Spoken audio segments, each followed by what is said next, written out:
जय जोहार दोस्तों, मैं हूं निधि भारद्वाज। छत्तीसगढ़ तक में आप सभी का स्वागत है। बीजेपी की दूसरी लिस्ट की खबरों के बीच सोमवार देर रात आम आदमी पार्टी ने छत्तीसगढ़ के लिए अपनी दूसरी लिस्ट जारी कर दी। इस लिस्ट में 12 प्रत्याशियों के नाम शामिल हैं।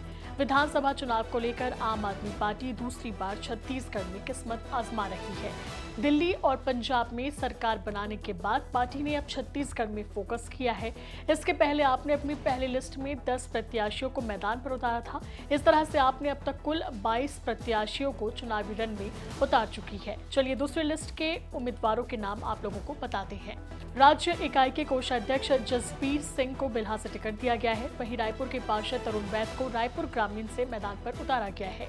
इसी के साथ प्रतापपुर से राजा राम श्याम, सारंगढ़ से देव प्रसाद कोशले, खरसिया से विजय जायसवाल, कोटा से पंकज जेम्स, बिलासपुर से डॉक्टर उज्ज्वला कराड़े, मस्तूरी से धर्मदास भार्गव, रायपुर पश्चिम से नंदन सिंह, अंतागढ़ से संतराम सलाम, केशकाल से जुगल किशोर बोध और चित्रकूट से बोमाडा राम मंडावी को प्रत्याशी बनाया गया है। बता दें कि आम आदमी पार्टी ने जो दूसरी लिस्ट जारी की है उसमें से 2 सीट पर पिछले चुनाव में बीजेपी और 1 सीट पर जेसीसीजे ने जीत हासिल की थी। वहीं बाकी सीटों पर कांग्रेस का कब्जा है।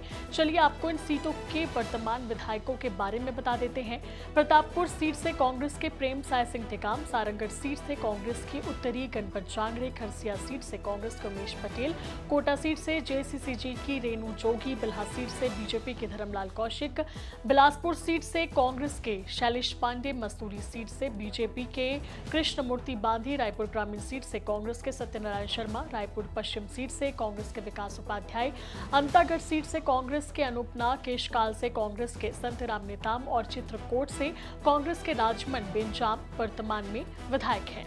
पार्टी ने जिन 12 सीटों पर उम्मीदवार घोषित किए हैं उनमें से 4 सीटें एसटी और 2 सीटें एससी के लिए आरक्षित हैं। आपने 2018 में 90 में से 85 सीटों पर अपने प्रत्याशी उतारे थे, लेकिन सभी की जमानत जब्त हो गई थी। अगर इतिहास देखें तो आपने हमेशा से ही कांग्रेस को डैमेज किया है। एक सर्वे रिपोर्ट में यह भी माना गया है कि छत्तीसगढ़ में आपके चुनाव लड़ने से सिर्फ कांग्रेस को नुकसान होगा। इस बार आप बहुत ही मजबूती से चुनाव लड़ रही है। ऐसे में इस बार का चुनावी मुकाबला देखना बेहद दिलचस्प होगा। आपको हमारी रिपोर्ट कैसी लगी कमेंट करके जरूर बताएं। मुझे दीजिए इजाजत। नमस्कार।